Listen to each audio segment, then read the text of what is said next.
Hello and welcome to the Knit Girls. This is episode 472. Correct. I'm Laura, also known as Lala. I'm Leslie, also known as You Don't Call Me Les. Today is Thursday, February the 6th. It's Beck's birthday, right? It is Beck's birthday. All day. Happy birthday to Beck. This won't go up until after her birthday. She won't watch she it won't anyway. watch it anyway. Yeah, she's 34. My sister turns 36 this year. So, well, my younger sister, my older sister turns 44. There you and go. I'll be 40 because I'm right in the middle. That's pretty cool. Yeah. It's cold. So cold, Ish. it's going to snow. Laura's convinced it's going to snow. It feels like it's going to snow outside. What do our phones say? It's going to snow. Oh, I don't have mine handy, so I don't know. I mean, it's like 35 degrees out, so it's not going to stick. Yeah. But it's going to snow. It's chillier than it's been in a while. Yeah, we keep going from, and this is why I keep getting headaches, I think, is we go from like 65 on Tuesday, it was 65 outside, and then the next day it was like 37. Mm-hmm. And we just continually have been doing that cycle. Like on Sunday, it's supposed to be back up to 65 again. So it is a cycle that is full of people who are not feeling well, at least in my school building. But yeah, I only have one thing on the needles. Well, why don't you go ahead then? I will. It doesn't matter if I'm at the end of the row or not. You can't see it because it's all squashed up on this wee little needle. I am knitting the Bide shawl. It is by Helen Stewart of Curious Handmade, and I'm knitting it out of Barocco Alpaca Chunky. And I thought I could I'm doing the large size, so there's two sizes for this, sorry. She's gonna stab me in the face, but that's cool. So I'm doing the large size, and that calls for like 480 yards, and I had like 400-ish yards. And I was like, maybe I can make that work. I cannot. But one thing I love about Helen Stewart is as you go, it's kind of like a check-off spreadsheet, and she gives you the percentages. Sorry. So, I knew once I got through the first skein and I only hit like 27% of the shawl that I was going to need to order an extra skein. So I had originally ordered this yarn a couple years ago from the Dizzy Sheep, and they still had one skein of the same dye lot left. So I went ahead on Sunday and ordered that, and it arrived on Wednesday from Rochester, New York, I think is where they're located. So it's a heavy, chunky weight shawl. It's got garter, stockinette, and lace sections. And it's going pretty fast. I started it on Sunday, and I'm at like 90% right now. And it's Thursday, so. Yep. And I didn't work on it 2 days. So, yeah, it's going to go. I mean, I did work on it during the Super Bowl, so that part, I did get some good knitting time there. But, yeah, it's going pretty fast. I'm knitting it on size 10 needles. I like Barocco Alpaca Chunky. That's actually the shawl that I'm wearing is made out of that. This is the Hudson shawl. And it's in our show notes, which you can find at TheKnitGirlls with 3Ls.com. So this is another garter stockinette lace shawl. I tend to like those and the chunkier weights. They're nice and warm. I tend to wear them instead of coats. So I'm going to take this one with me when I leave, so I'm nice and warm. You have a coat downstairs. I know. But I need more warmth. It's cold out, yo. You do what you want. It's yours. It is fine. Usually I leave it here for when it's freezing and Leslie's like recording it was today. room, like it was today. Then usually it stays here, but I think I will wear it to work tomorrow if we have work, because it's going to snow. That is the only thing that I'm working on. It's in the salt and pepper colorway. I thought this had a contrasting color for some reason. It's all the gray, because gray is the bestest color. It is a very versatile one. It is, for me especially, so I'm excited to add this to my wardrobe. It's just been a nice, quick knit. I think, how many rows did I tell you I left? 6? 4 or 6. Oh yeah, something like that. So I'm almost done with it. And the leftovers I have from both this and this, like I have some leftover blue and purple from this one and then the gray from this. I could probably do like a nice little striped hat. Yeah. moved that out of the stash. I've been trying to decrease the number of skeins in my stash a smidge. My overall goal for the year is to, like, keep it stable or less, like, keep the same number of skeins or less. So in January, I had 2 skeins come in, one of which I had pre-ordered back in November. I think it was a mustache skein. And the sock club that I always get from Knit Spin Farm. But I had 8 skeins leave. So it kind of worked out. And all those skeins actually left my house, like, they were either presents, or I gave Leslie the blue sweater that I finished last week because it looked better on her than it did on me. She's got broader shoulders, so it looked better on her, although it is, like, dress length. It is, yeah. I know a lot of people have hate for people who wear, like, leggings with not short, but, like, not a dress, like a tunic length. They say, leggings aren't pants. Number one, you're not the boss of me. Or anyone, really, except people who, live in your house. Are yeah. the boss of. But, 2, it's plenty long enough to cover my butt and... Well, that's a high-low hem, too, yeah. so it's lower in the back than... So, it's a nice, snuggly piece that I can wear with leggings or tights or something. Just speed knitting, not purling. Every other row, there's, like, 1 stitch that you purl. And I have to remember about that. I'm terrible about that stuff. If it's not in a pattern, like, if it's not part of a repetitive process, then I'm not good at remembering. Yeah. So this will be 4 skeins out, but 1 skein had to come in to do it. And I have 1 skein of coloring book yarn arrived today. So, still -2 for the month. Well, more than that, because I finished some things that we'll talk about a little bit later. So I have a couple of different things on the needles. And I'll start with the Tale of Woe. Aww. And then go into happier things. So Laura and I got a sock machine last year, a crank sock machine. It's an Erlbacher Gearhart Speedster. It's the red one. And we have a 72 stitch cylinder. So when we crank socks on it, you use fingering weight and you get 72 stitches around. It's very static and solid that way.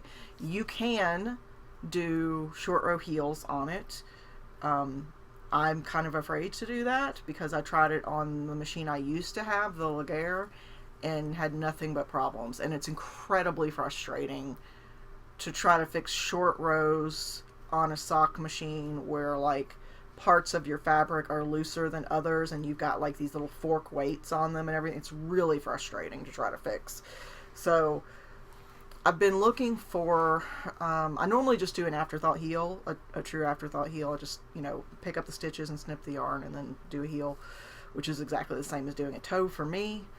But I prefer the fit of a flap and gusset heel that you usually get on a top-down sock. So I've been trying to see if an afterthought flap and gusset exists.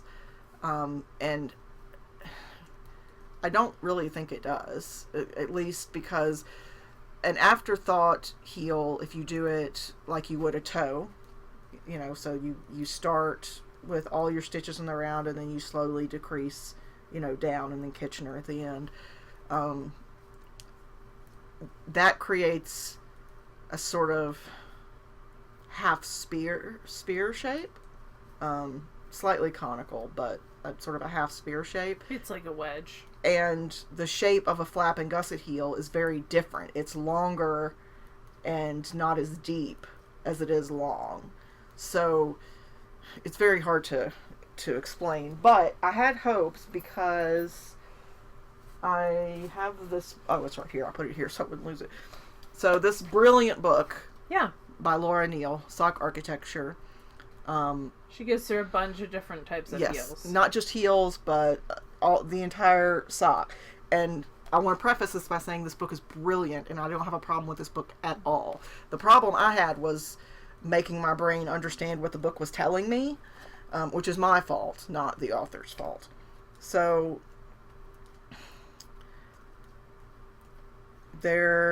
she does have a bit about afterthought heels with gussets.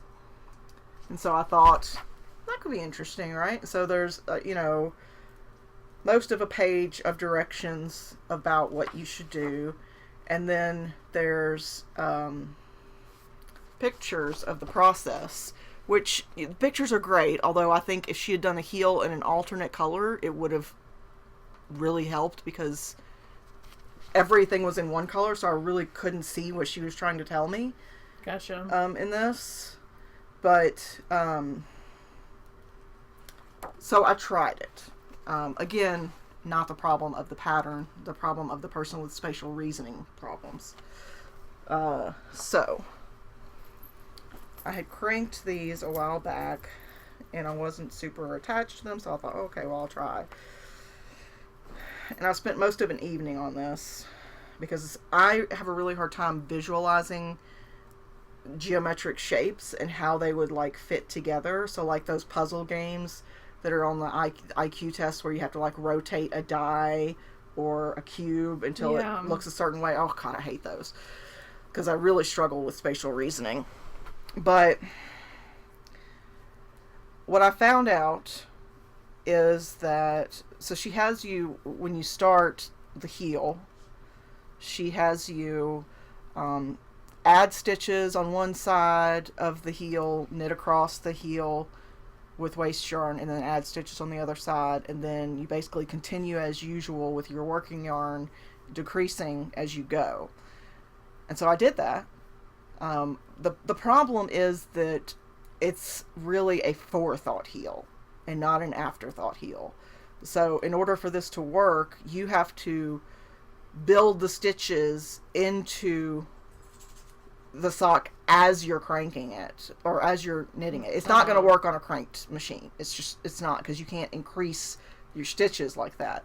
So you would, if you were just knitting this around and around, as hand knitting it, you would finish your leg, and then you would do the casting on with waste yarn, knit across the heel stitches, so half of the stitches cast on with waste yarn,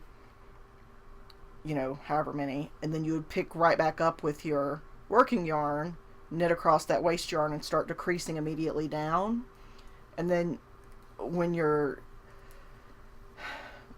decreased down, then you work from the heel up and you do some kitchenering. So once I understood what I had done wrong, I realized that it's really a forethought heel, because you can't go into a tube that's already made and make that work. Yeah. It won't work. Have you tried doing more than the 50% of stitches? I have. 60% to see if that fits your foot better? I mean, the short row heels fit my foot fine. I don't really have, or not short row heels, but just like a regular decrease. Yeah. I don't have a problem with it. I just like the way that a gusset and a flap fits on the back of my foot better. I find it doesn't, like, slide as much as an afterthought heel does. So, I mean, personal preference. Yeah. So, that's my little tale of woe. So I wasted a few hours trying to figure it, because I wasted like an hour reading and trying to picture and then trying to draw it out, and then I decided I was just going to knit it and see what would happen. So I can tell you that I have yet to find a true afterthought heel that has a flap and a gusset. And if you find that, I will send you a prize. But I don't think that it exists.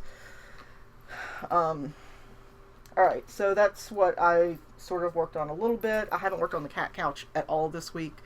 But I did cast on for a sweater. You did. I saw this last night. This is the Rainbow Cardigan by Karen something. Karen Lauger. I think the pattern is free. I can't remember. How's the sizing on that go? It's not great, but so the sizing goes up to 122 centimeters, which I think is, I don't know. Oh, sorry, y'all. I've got the Hey yawns Siri, today. convert 122 centimeters to inches. 122. 48. So, but this is going to be a cardigan, so it's going to be worn open. My actual full bust measurement is 50, but I don't anticipate it's going to be a problem because I didn't do a gauge swatch or anything anyway, so meh. It's knit out of chunky yarn. She has you doing like 6 rows of each color in the rainbow, but I don't have all that. But I thought this would be a good like hand spun sweater. Yeah, absolutely. So I took some hand spun. I spun out of Joanna Springs. I want to say it was like Monster Mash and something else. Like her Halloween bats series. Yeah, it was 6 ounces altogether, but I can't remember. It was 2 different bats that I applied together. I can't remember what it was because I didn't put a tag on it. Because why would you do that? That's just ridiculous. So I'm knitting this on size 17s. Wow. And ooh, I think I did a wrong row down there. Oh no, I just had a really thick row of. This is not even at all. Like the yarn goes from super bulky to sometimes sport weight. Did you spin it woolen or worsted? I don't remember. Worsted, I think. But I'm just not harping on it. I'm just letting it be what it wants to be. So I have to get this to like 70 something purl ridges on each side, and I'm at around like 50 something, I think. I haven't counted it in a little bit, but I just cast this on a couple days ago, but because it's size 17, it's going relatively quickly. And then after I do the back, everything else is knit modularly off of it. So I've got some brown fleece that I spun, a Cordell fleece. I don't think I spun the whole thing. I spun some of it. And I've got like 6 skeins of somewhere around total like 1,200 yards of an Aran weight that is chain plied, I think. So this is my close your eyes and hope for the best sweater, because I certainly didn't do a gauge swatch or anything. That's it. That's all I'm working on. You finished some stuff though. I did. I'm trying to fix something. Yeah. So I finished 2 baby things. One of which was a Nomi hat that I showed y'all on the podcast last week, which came out looking... Oh yeah, it matched the little vest thing. Leslie's gonna put in a picture, but the magic of the... it doesn't match a vest. Oh, the I was hand thinking spun of a different one then. But she'll put in a real large picture here. And then, so that was out of hand spun that I spun forever ago. And the pattern's by Hello Yarn. It's an older pattern. And it came out super cute. I have a newish coworker. Like, she just started working for us a couple months ago. She's one of the secretaries, admin staff. And so she's got like a 4-month-old. So I thought that was a good gift. So I gave that to her today. And I also had a Felipe set, which is a set by Joji Locatelli. That's the little vest set. Yes, it's a little vest, and looks like a little potbelly baby. I love it. And hat set. It's gonna look like that, and she'll put in a real picture too. And it is out of another Crafty Girl in her merino worsted, which is like one of my favorite bases. It was in the Lincoln Logs colorway. It was part of her toy series that she did last year, and I was able to get the vest and the hat out of just over half a skein, so around, I think it was 144 yards, something like that. So and that was gifted today to the mom-to-be who I taught when she was in middle school, and she really liked it, so yay. That is 2 out of 4 baby knits done, but none of the rest of them are due until April, so I've got a little bit of breathing room. Although I like knitting little baby gifts anyways. So I've done 2 hand-spun baby hats since the beginning of the year. So yeah, I'd like to knit some more out of hand-spun, but doing one thing a month makes me kind of happy as well. The Felipe set was knit on size 4 and 5 needles, and the Nomi was knit on size 9 needles. So yeah, pretty quick knits. Yeah. For sure. I don't have any spinning. I have finished things. Oh, you do? Oh, awesome. So, I didn't even read to see. Oh, yeah, you do. Duh. She said duh because I'm wearing one of the finished things. So, part of my goals for this year was to sew more and to sew some garments. So, one of the things was last year at SSK, people at SSK wear a lot of hand-sewn garments. And it's great. It's like going to Rhinebeck and seeing all the sweaters. I love it. I still need to ask. Oh gosh, I'm forgetting her name now. She's got red hair and glasses, and she made this adorable dress. I'll think of it. Anyway, Casey of Tangerine Designs. I don't know if she still does bags or not. She doesn't do bags, but she does designs, knitwear designs. Okay. Yeah, she does. So she was wearing this in black. It's the Forager Vest by So Liberated. It was, I think it was like $12, something like that, on her website, SEW Liberated, and I put the link in the show notes again. So, I went to Joann's. It calls for a woven fabric, so I went to Joann's and just got some relatively inexpensive linen. Linen isn't inexpensive by any stretch of the imagination, but some not too fancy linen just to sort of get an idea. And I sewed 2 of them. I sewed one for Laura and then one for me. I sewed Laura's first because I figured if I got sick of it, at least she still got the one that I told her that I was going to make. But I'm glad I did because I learned a lot on hers and put in some changes on mine. You're going to change it again when you sew it again. Yes, I am. So, I am not a garment sewist by any stretch of the imagination. I've done a couple, but I feel like this pattern could have been... She could have implemented some additional things that would have made the finished item look a little better. And also, there are no pictures on how to assemble things at all. So that was a little bit frustrating for me. But, let me see. I'm not going to make Laura take hers off. Yes. Because she's got layers. But, this is what it looks like. They're the same color. Like an onion.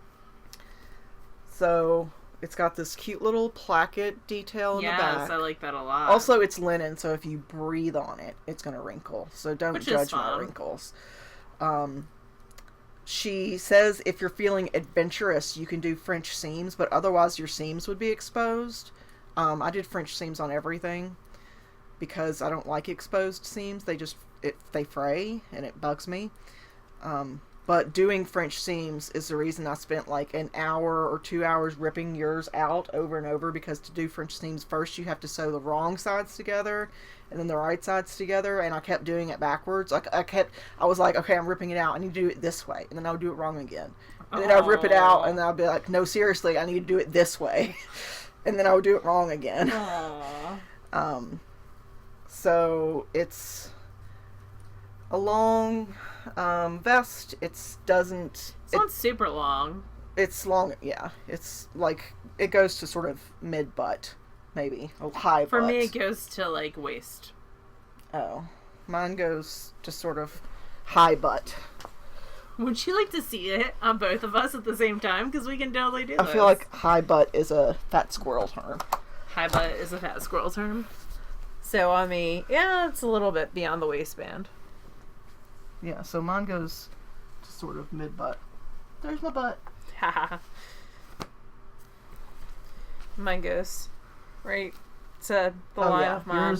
Yours is like 4 inches shorter. Did y'all want to see your butts today?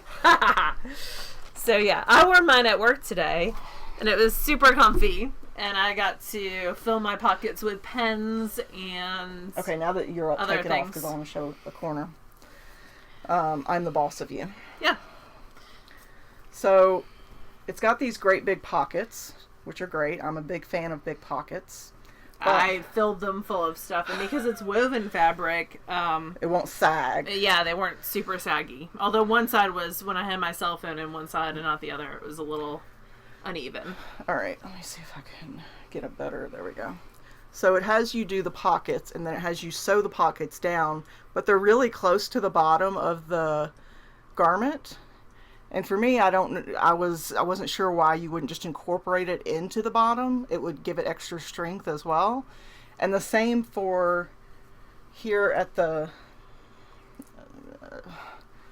front where it comes together. Like, it has the pocket. You sew it on, but you sew it on like within an inch of the edge. And again, I just thought, well, why wouldn't you just build it into that? So that's what I did on the second one. Did that save you some time? I don't know if it saved me time. It saved me steps. Yeah.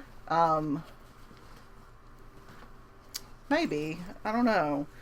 But, so when I went to do mine, I changed and incorporated the pocket into, it has bias binding. So I incorporated the pocket into the bias binding at the bottom. And then I actually curved the corner a little bit. It was a sharp corner in the pattern, but I just like the look of the curve better. And then I built in the pocket into the edge as well of the garment. So there's fewer seams. It looks a little bit cleaner. Yeah, again, it's wrinkled as all hell, but that's what linen does. Yeah. It'll get softer with time, too. Yeah. So the second one took me maybe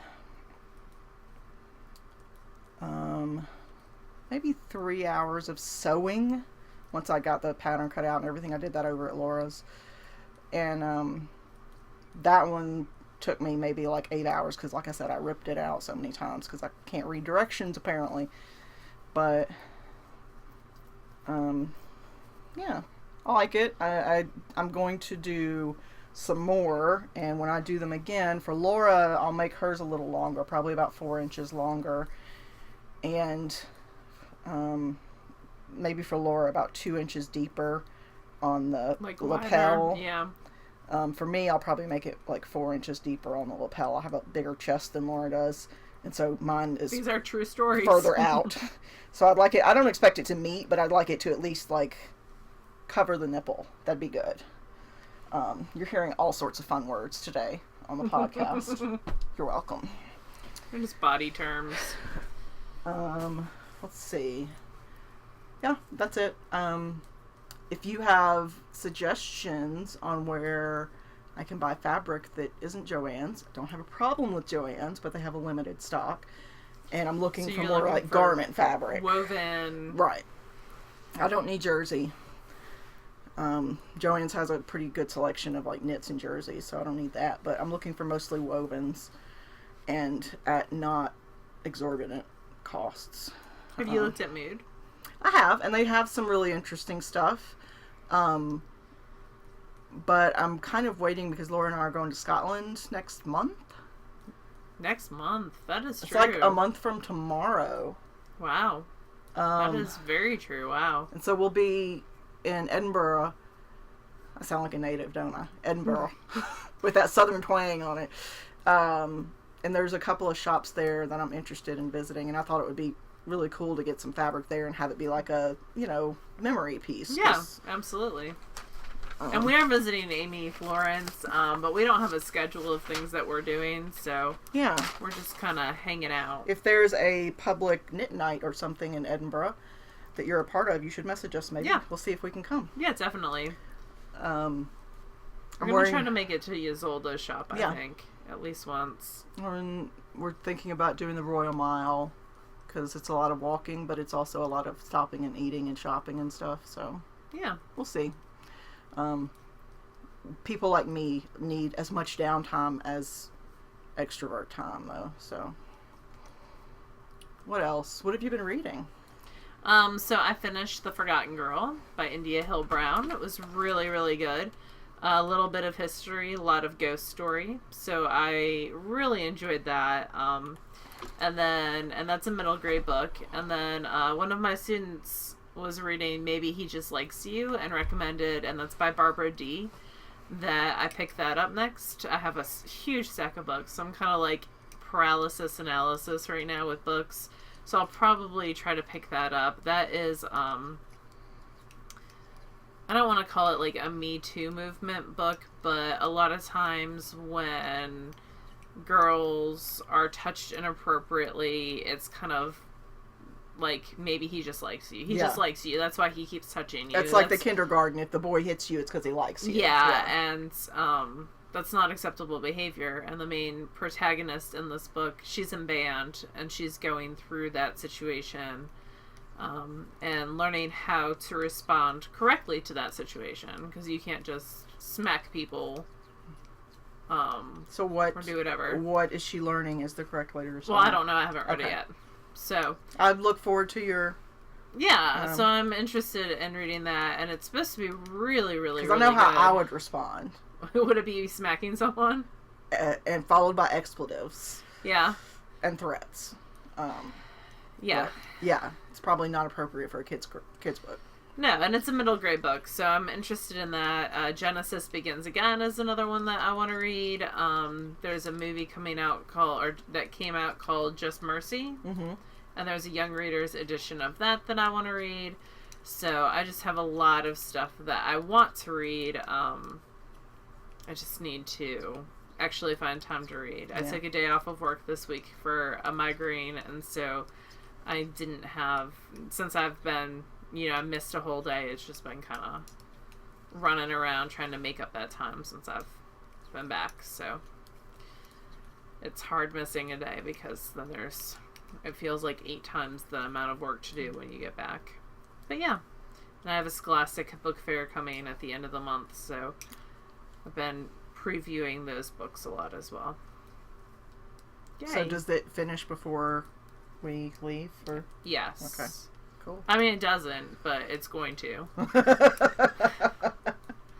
Like, that's the one thing about being able to make the rules is I'm going to pack it up the Thursday before we leave. So, cool. Yeah. And they don't come and pick it up over break. I talked to the Scholastic rep, so they'll pick it up the Tuesday after we get back.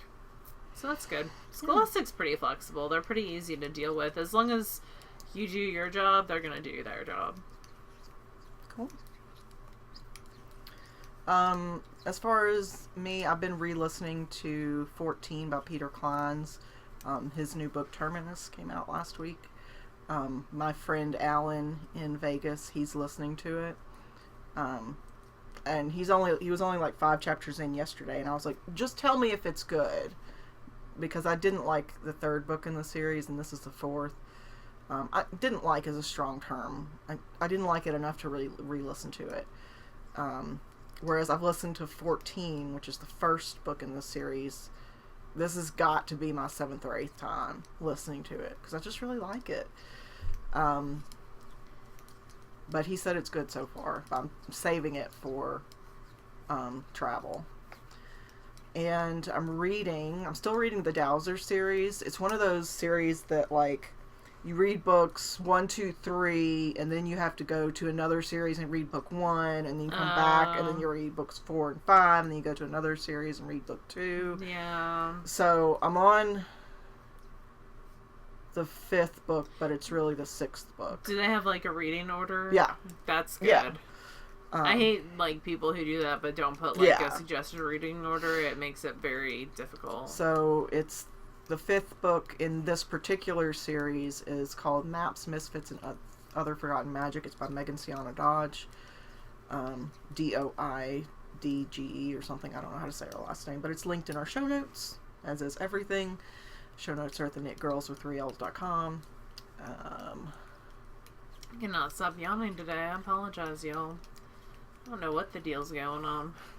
We've had several times this week where Laura's asked me or I've asked her something, and she's like, we talked about that on the podcast. And I'm like, yeah, I never listened to you. Or she said the same thing to me. So Like, we hear each other enough. What else? So all the dates for all our events are listed in the show notes. Yep. We've got Clothing Conservation Month in April and May, Stash Dash over the summer, and Halloween Craft All the Things, which starts in mid-September. And you're wearing a sockhead hat. I am. I'm wearing a sockhead hat. I can't remember the pattern designer's name. It's the only sock head, or it's the first sock head. I'm sure I'll link it. It'll be in the show notes. It's already in the show notes, but I don't have it linked. But I will before I put this out. And it's out of cat sandwich yarn. Mm-hmm, cat sandwich fibers. It was a willy-nilly, so it was like a one-off color. So, Well, it says strips rag rug. What's that about? Oh, yeah!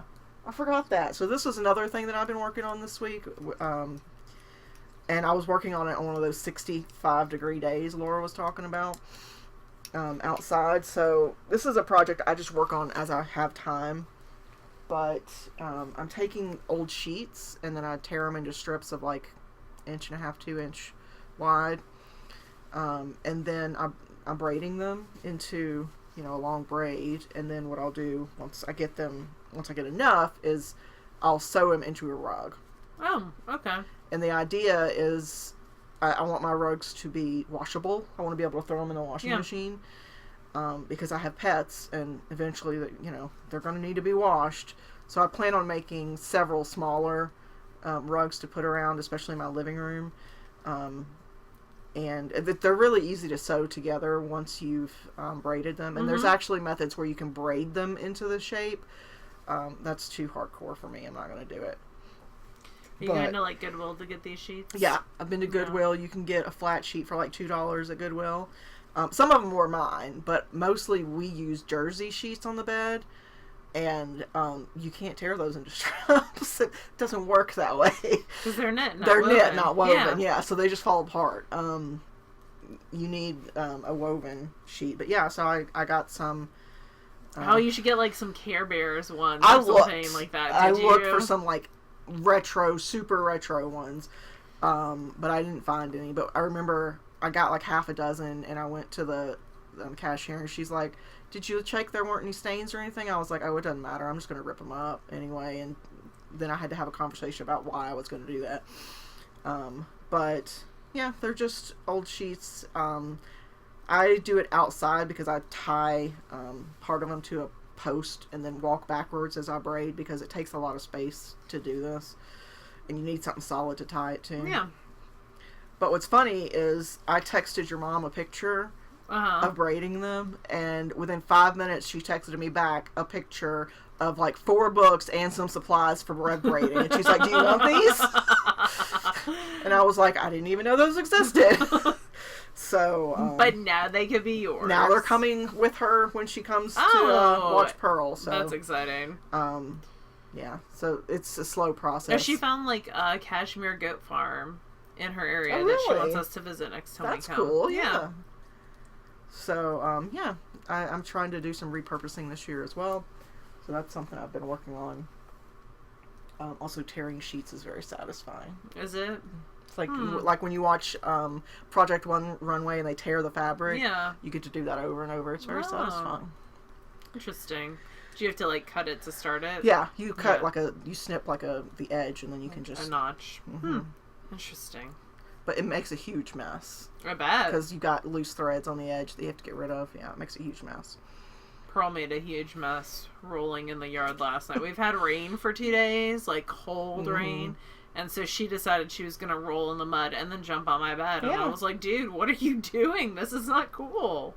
So. Yeah, we've mostly trained the dogs. If I'm the one that lets them in, they get their paws and their like chests and bellies cleaned with a an old towel or something. But I went into the living room yesterday, and there's like muddy or like dirt because it's dried now, but muddy prints all over, and I'm like, there's a towel hanging on the door. It's right there. Yeah.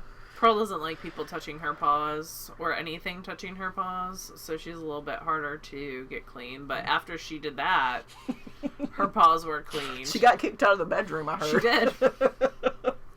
I let her back in around 2 a.m. Pearl is Laura's Great Pyrenees. Yeah. Great Pyrenees mixed dog. She's rather large. She is, and when she doesn't want to do something, she will let you know that is. It's like trying to. She'll go limp like a toddler. She's smart. Dogs are smart. They can be. Okay, well, I think that's it. You guys have a great week. I'm going to enjoy some snow. She's going to delude herself until the last possible minute. So it's going to happen. You guys have a great week, and we'll talk to you next week. Bye, y'all. Bye, y'all.